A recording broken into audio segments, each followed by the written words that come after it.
Hi, and welcome to Whimsy Roo.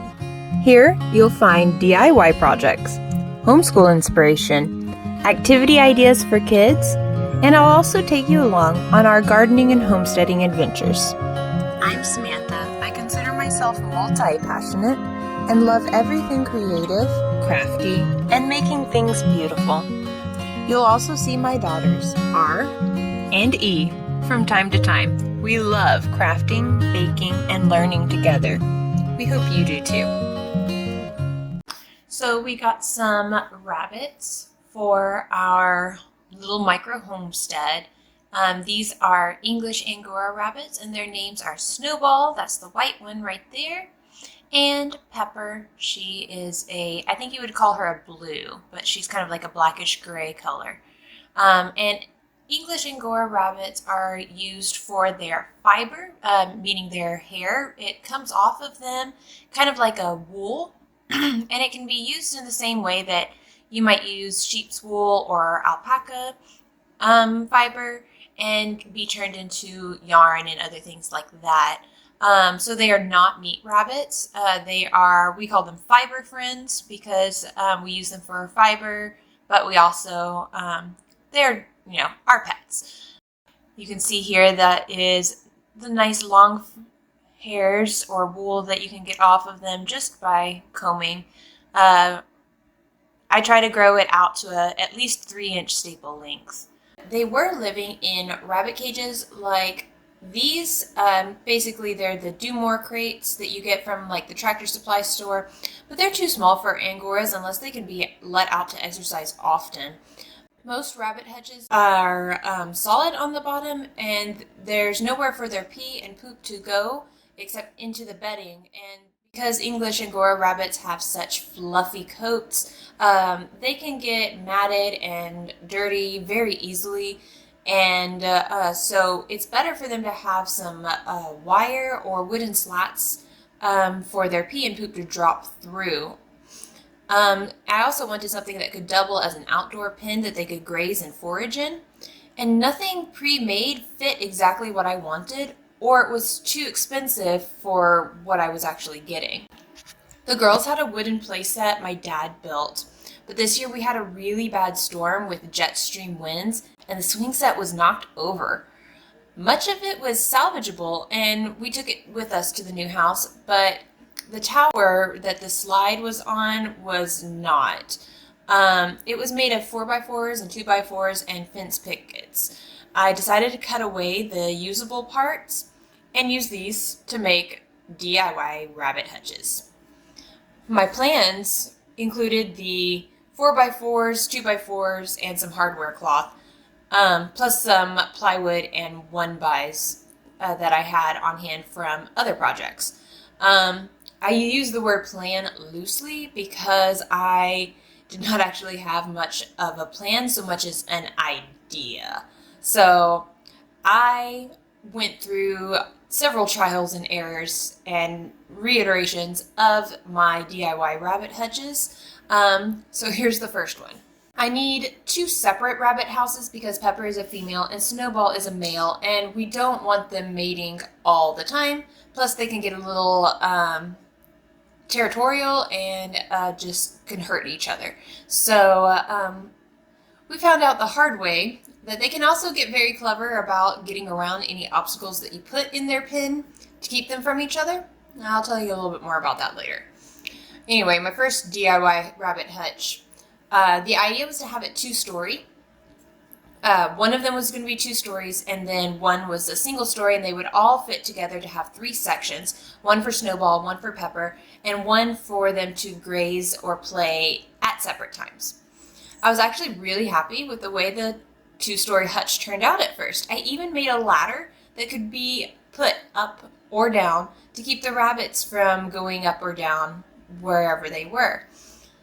And I was really, really proud of myself for that.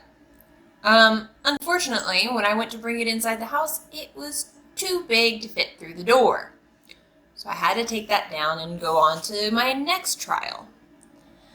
The next one, I cut everything down to about 26 inches wide, so that it would fit through my 28-inch wide door. This hutch went much better. Now that I knew what I was doing, the process went a little bit faster, so I made the third living space too. However, the 2-story frame, because it was built with 4x4s, was really heavy, and I couldn't get it in and out of the house by myself. And the whole point of having a lower floor was to have a grazing space. Also, our moving day was fast approaching, and it was just going to be easier to dismantle everything and take it in pieces rather than in one big chunk. My third trial happened whenever we were in our new home.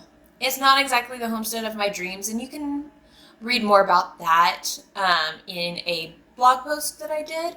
I haven't done a video to go along with it, but like I said, there's a blog post there if you want. Once we got there, we found out our rabbits really needed housing outside of the crates for more reasons than just the exercise and things, because Pepper was pregnant and due any day now. So I gave up on my 2-story idea and made 2 identical cages. I still went through several iterations of these, but I'm counting them all as the third and final trial because they more or less stayed the same. I just had to tweak how I did it. So what I finally settled on was a bottomless cage with solid plywood on each end and hardware cloth on the sides. Then I added a plywood roof with hinges. For the bottom, I made a separate frame from 4x4s and some 1/2 inch, not 1.5, 1/2 inch hardware cloth on the top of that. And this idea was that the bottom could be detached from the like cage part of it, and so then the cage could be taken out as kind of a rabbit tractor for them to graze, and then brought back in to sit on top of the grate for whenever they're inside the house. And yes, I do have my rabbits in the house. One thing I did not exactly anticipate was that Angoras, because of their coats, they really prefer weather on the cooler side. And by cooler side, I mean not above 75, which if you live in the South, you know that 75 is like a nice early spring day. It is not summer. So as we were getting into summer in the May and June, I realized my rabbits would not survive outside. So they live in my guest room for the summer. And then once it cools off, they might go back outside. We'll see. So anyway, whenever I built the floor, I measured and remeasured so many times to make sure the cage would sit on the 4x4s, and I still had to take the floor apart multiple times to get it the right width.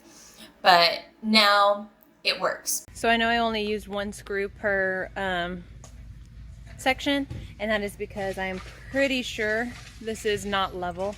And I've learned from making this same hutch, I don't know, I lost count of times. Probably at least 4 times I've had to remake this thing.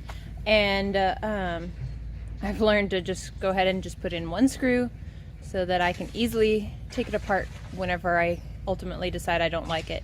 So now I'm going to test to see if it is straight, which I'm looking at it right now and I'm 90% sure it's not. Keeping in mind too that my ground is not level. This is probably one of the most level parts though, but that doesn't even look straight to my eye. And yeah, I'm right. That side is way high. Hey baby, I need the level. Can I see it so I can check the bubbles? I know it's yours. I'm just gonna check the bubbles, okay? I'm okay with that. Are you okay with that? Yeah? That? It's still a little high. Yeah. We'll see. I think I'm okay with it. Are you okay with it? Wee! Alright. So the floor works as intended. The rabbit poop and pee all drop through the holes. The next problem was what to use to collect it. Stupidly, The first week I used nothing. The poop and hay was easily swept and scooped, but the urine it just got through, and it actually left some stains on my brand new floors that I'm still not sure how I'm going to get out. The next week I used puppy pads, but the bunnies liked to pull these up and rip them to bits, which is not good, not safe for them because of the plastic. So I ordered these waterproof pads on Amazon. I can link them down below. Basically, it's actually supposed to go under a baby's high chair whenever they are learning to feed themselves so that it's easy to clean up. And it works great. I put a layer of hay or cedar shavings, whichever I have on hand, on top of that to kind of soak up the urine. And then once a week, I have a poop day. It's usually on Mondays, where I clean out the cage. I take the bunnies outside during the early morning so that it is not too hot for them. And then I fold up the mat like a burrito and then dump the droppings and hay and all of that into my compost bin. And then the mat gets a good rinse with the hose before I lay it out to dry and take it back inside again. This also, I call it poop day because this is also the day that I clean out the litter boxes and pick up the dog poop from the backyard. And so, yeah, poop day just sounds appropriate. The bunnies also have a kitten-sized litter box. I put pine pellets in it, and then that's also where I put their hay. They eat Timothy and alfalfa hay. And I put that in there to kind of encourage them to use the litter box. And they do use it. I got 2 porcelain tiles from our hardware store and put that in the cage. This provides a cool place for them to stretch out whenever they get hot, and it gives them a little bit of relief on their feet from the wire. I would have preferred to give them 1/4 inch hardware cloth because that would have been easier on their paws, but this was one of my first iterations, and I found out that the poop does not fit through a 1/4 inch hole. So I had to go up to that 1/2 inch hardware cloth. I did repurpose some of the 1/4 inch though on the sides of their crate, which is why because I had to cut the cloth so many different times for so many different iterations, and I didn't want to go out and buy more because that's expensive. So I just kind of did a patchwork job. Am I out? Okay. So I hope you enjoyed that DIY rabbit hutch. It is by no means a tutorial. It was just a documentation of my trial and error. I will, however, put a link to the supplies that I would use if I was doing it all over again and had unlimited budget, and how I would put it together. And how about you let me know some of your not so pretty Pinterest-worthy homestead projects that you've done. I would love to see them and not feel quite so alone. And don't forget to like and subscribe if you want to see more micro homesteading, homeschooling, and other fun DIY projects that I'm doing.